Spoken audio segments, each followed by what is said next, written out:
What up mga solid subscribers, no? So ngayon guys, napapanoorin po natin na ito po sa isang motovlogger guys, no?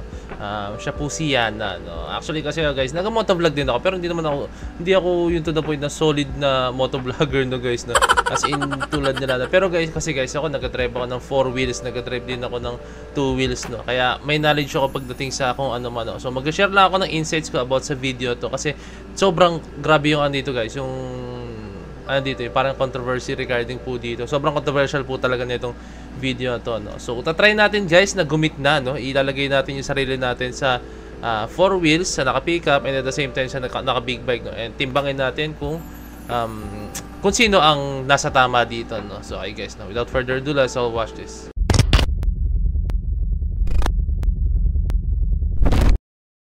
Okay, tara. Alam mong lubak-lubak yung daan. You tell me, bakit nga ba? Ito may mamakyo. Bakit nga ba?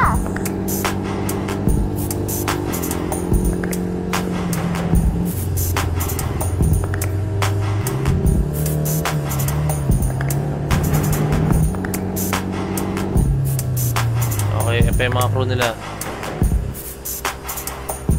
So makikita nyo guys yung lugar, no? Sobrang ano siya, uneven yung road niya guys, no? So may tendency po talaga tayo na hindi talaga straight line lang yung tatahakin natin, no? As in hindi lang po tayo ganyan. Talagang liliko-liko po talaga tayo dyan, no?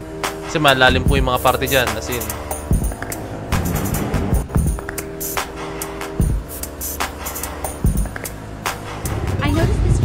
so ito na. I noticed this truck has been herding lanes without checking his surroundings like a dumbass. I decided to speed ahead, okay? Lanes without checking his surroundings like a dumbass. I decided to speed ahead. Notice how he doesn't use the freaking side mirror or signal lights like you're supposed to pay for it, like subscription. Side mirror or signal lights like you're supposed to pay for it, like subscription.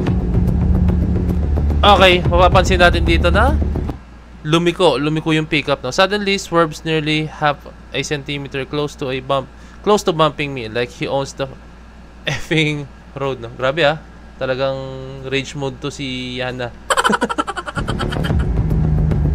Ayun lang. Doon lang tayo nagkatalo, no? So nag-bad finger, no? So sa moment na yun, magbase muna tayo doon guys, no? Base po sa moment na yun guys, no?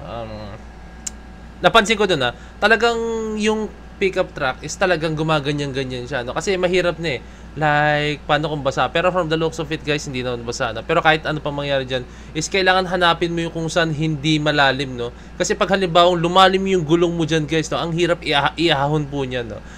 And then itong si Yana naman, no, umovertake siya, no? Hindi na alam kung baka hindi siya nakita ng pickup driver, no? Pero pwede naman siguro siya nang bumusina like tit tapos overtake siya, no? Kaso hindi niya ginawa yun, no? As in recta overtake siya, no? I think umasa siya since naka big bike yata siya. I'm not sure, hindi ko sure, pero sana ang tip ko lang kay Yana, sana ano siya, bumusina siya na like tit ganyan, di ba? Tapos overtake, no? At least para ma-alarma yung pick-up truck, no? And isa rin sa nakita ko dito yung pick-up truck, I think hindi niya nakita, no? So kasi pag ganyan guys, no? For me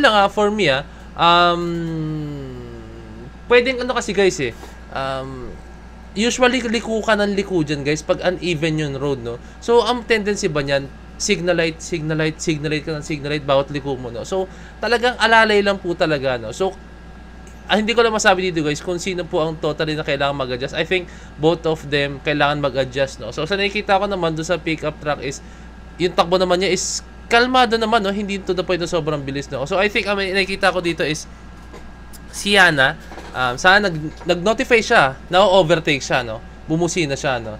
So, hindi natin alam, kasi yun nga ang masama, hindi natin kita yung pickup driver, no? Yung pickup truck, no? Kung ano ba, like, hindi natin alam, may video ba siya na baka hindi niya nakita, mamaya, naka-focus na siya sa kalsada, di ba? No? Or baka may nakaano sa likod niya, kaya hindi kita yung rear mirror niya, no?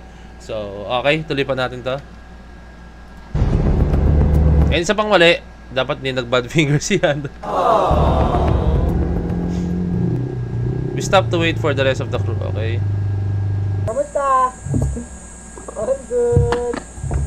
Super good. Super good naman. Ayan, pick up! Sapakin natin. Oh! Yun lang.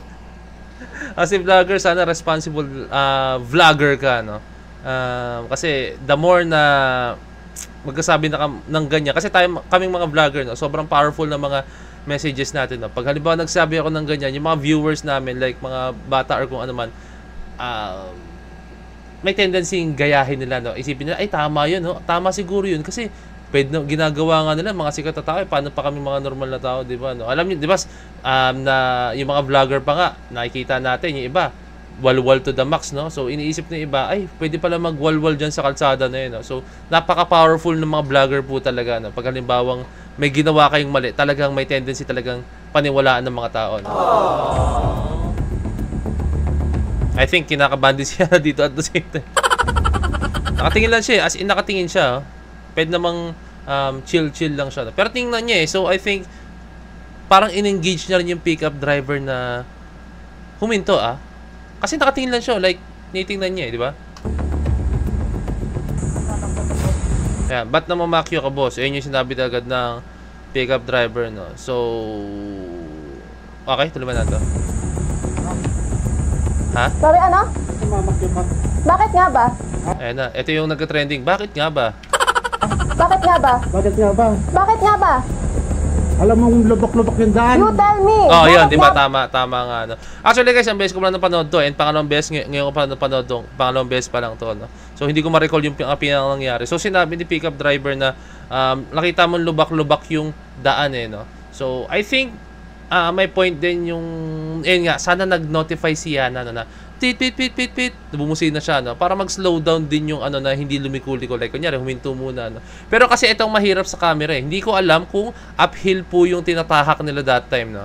So, ito, no? Hindi ko malaman, guys, kung uphill to, no? So, kung uphill to, no? Correct me if I'm wrong na lang, Kung uphill to, no? Mahirap din, guys, pag huminto yung pick-up truck dito, no? Kasi pag uphill, lalo na pag ganyan, hindi uneven yung road, tapos hindi siya yung sementado, no? Madulas yan talaga as in. Okay, so hindi siya pwedeng huminto. Kailangan dire-diretso lang talaga sa andar. Lubak-lubak yung daan. You tell me! Bakit nga ba? Tell me. No, you tell me! You tell me. You tell me! Huwag kang mamamakyo. Bakit nga ba? You tell me! Nagit-git nyo kasi May side mirror pa ako, wala! Ay, Hindi ka gumag... yun lang. Tuloy tayo. Nga ba? Tell me. No, you tell me! You tell me! So siya kine-question ni Yana dito, no. Bakit nga ba? So bakit nga ba ako nag-bad finger, no? So parang sinasabi niya, no, dapat alam mo yung dahilan bakit ako nag-bad finger, no. Mamamakyo. Bakit nga ba? You tell me! Nagit-git nyo kasi May side mirror pa! So may nagsalita, no, na yun yata yung kasamahan niya, no. Ginigit-git mo kasi kanina, eh. Ako wala! Hindi ka gumagamit side mirror mo? So ayun, no, may side mirror siya, no, pero yung si Yana wala. So ito, guys, pero alam ko, lahat ng motorcycle dapat pag nasa public road ka, kailangan talaga is may side mirror ka, no? Kasi pero usually kasi, guys, etong mga ewan ko lang, guys, ano bang klaseng motor ang gamit ni Yana dito? Off-road ba? Usually ka, guys, yung mga off-road kasi mga nakikita ko sa mga tournaments, talaga hindi sila gumagamit ng side mirror po talaga, no? Ito ang question sa akin ngayon, no? Kung bakit wala siyang side mirror, no? Ganyan kasi yung mga off-road, eh. Talagang usually yung iba hindi talaga nagka-side mirror dyan, no? Hindi man ako off-road, pero may motor ako, guys, pero wala ako pang off-road na motor, no? Pero yun nga, hindi ko lang masabi kung bakit wala rin side mirror si Yana. Baka hinatid sila rito ng pick-up, tapos dinrap na sila, and then dinrive na niya yung motor niya dyan sa sa taas, no, di ba? Kasi I'm pretty sure, guys, hindi naman niya pwedeng biyahihin to sa public road. Actually, public road pa rin to, guys, no? Pero yung sa mga highways na wala siyang side mirror, no? I think baka dinrap sila dito nung pick-up or what. Okay, no? Pero for me lang, this is just my own opinion. Comment down below na lang, no? I think it's a violation na wala kang side mirror since nasa public road pa rin po siya, no? Dumbass! Oh, nagdamas pa siya. Sabi ni Kuya, ano yun? Okay. Huwag ka nun na.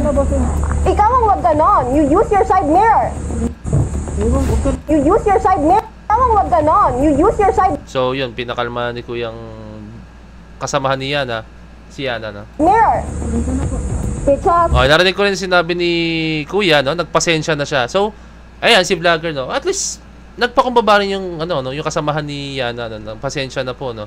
And then si Kuya, the driver no, parang okay sige, buti nagpasensya yung kasamahan no, pero ikaw hindi. Nagmotosti ko na. Hindi niya abot. Baka nga ano to guys ha. Baka nga dirt bike tong gamit ni Yana. Hindi ko kasi nakita eh. Tingin ko dirt bike to. Mga ganyang kata. Sira ulo. Wala. Pwede mo nga fucking plate number yan. Ay, niyo mura. Sorry po. My Ayun na, nagsabi po. Oh, sorry po, yung kasamahan niyo. yan. Kailangan minsan talaga kailangan magpakumbaba ka rin. Or I know nasa moment si Yana, parang heat of the moment kung tawagin na. Pero sana ni-recall niya na like gumawa siya ng apology man lang or what not, at the same time no, inalam niya yung mali niya na, di ba? So wala eh, parang up until now yata wala pa ring response si Yana about this. Pero talagang ano, kumbaga takip tenga lang siya no, tapos tuloy-tuloy pa rin siya sa ano, or nagbubulag-bulagan ba yung tamang term na okay? Sorry po. My stuff. Marami ko yung pangit ng pick-up. Damn! Pangit, ang ganda nga ng pick-up niya. Promise guys, ang ganda ng pick-up niya. Ano to?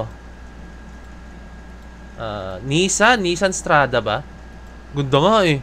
Kahit ako, isa yun sa mga gusto kong klaseng pick-up truck, no? Goods yan. My stuff. Marami ko yung pangit ng pick-up. Pichat. Tang ina mo, bababaan mo pa ako gago. Naisip ko, ba't in-upload pa niya to, no? Or sana binlip niya yung, or inano niya yung mga words na ginamit niya. Like, pero syempre, kanya naman tong channel na. So, siya may authority dito. Hindi nga nang babae. Oo! Kapag gaganunin, tarantadong putang ina. Relax lang.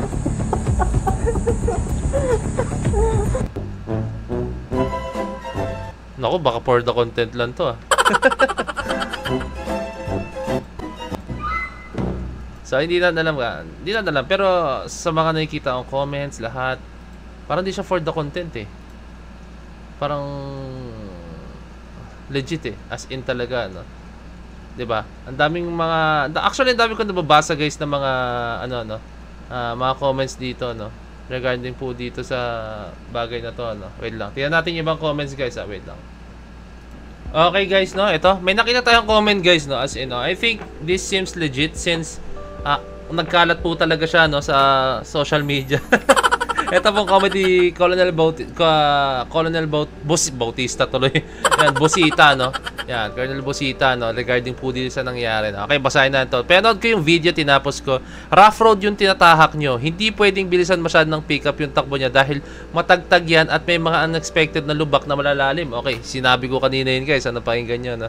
Pasensya na kahit pro rider tayo, ang mali dito ay si babae. Okay, so Colonel Bosita nagsabi niya, no? 'Di ba? Umovertake siya sa kanan na hindi dapat. So isa pa 'yun, guys pala. Blind spot yung kanan, no? Blind spot yung kanan, okay? Hindi rin niya in-inform si driver ng pickup na gamit. Oh, kakasabi ko lang sa inyo, eh, 'di ba? Guys, 100% alam, ano yan, hope to die guys, hindi ko pa nababasa talaga to, no? 'Di ba? Tulad ng sinabi ko sa inyo, sana ni-notify niya yung pickup truck, no, na bumusina siya, ni-notify niya na overtake siya, no, like andyan siya, parating siya, no, like kahit iano siya, tit, di ba? Hayaan mo siyang mainis, okay, at least ni-notify mo siya, di ba? Kaso wala eh, umovertake lang siya basta, no. Hindi lang sa akin clear dito kung anong motor ginamit niya, no. Kung big bike ba ang gamit niya, adventure bike or enduro type na motor, 4x4, dirt bike, hindi ko alam guys kung lower cc or what, no. Okay. Ang problema, asan na yun? Ang problema, blind spot yung overtake, kung masyadong malapit o dikit sa pickup, kaya di na nakita ng driver. Pwede, nga, masyado siyang malapit, no? Kumbaga, may tendency na nung humarurot siya. As in, hindi siya, like, dikit onte, tapos, and then go. Hindi siya, dire-diretso talaga eh. Ang malala pa dito, si driver pa yung sinabihan niya na gumamit ng side mirror. Siya na mismo walang side mirror yung, kita niya na. Sa kalsada, palaging pairalin natin ay pagpapakumbaba. Kung nagkamali man ang kasabayan mo sa kalsada, magtaas ka ng kamay, hindi middle finger dahil dyan kadalasan na trigger ang road rage. Tama guys, no? Ako guys, yung early days ko sa pagmumotor and sa pagkokotse guys, aminado ko. Ganyan ako guys. Hindi naman ako nag-raise ng finger pero lagi kong tinitingnan tapos parang tiger look ako, no? Parang may ganun akong moment, no? Yan. Gusto ko ipatawag sa LTO para mabigyan tama sa pagkakalsada or tamang behavior, no? Yun lang. Yun lang. Si Colonel Bosita na po mismo yan, guys. So, ayan, no? Kung for the content man to, kung ano man na mangyari, no? Ipapatawag pa rin sila, no? Yun ang malinaw sa atin. Ipapatawag pa rin sila sa LTO, no? So, I think sana bigyan ng warning, no? Or kung ano man, no? Kasi hindi pwede yung ganito na parang ano tayo, entitled tayo lagi na yung mga vlogger entitled sila gawin yung mga gusto nila since alam nila may mga followers sila, pagtatanggol sila ng mga followers nila sa mga ginagawa nila, sa mga wrongdoings na ginagawa nila, no? So, ayun lang. Sana po ay magkaroon tayo ng linaw regarding this one, no? So, ayun, yung mga sinabi ko sa inyo as a fellow rider, as a fellow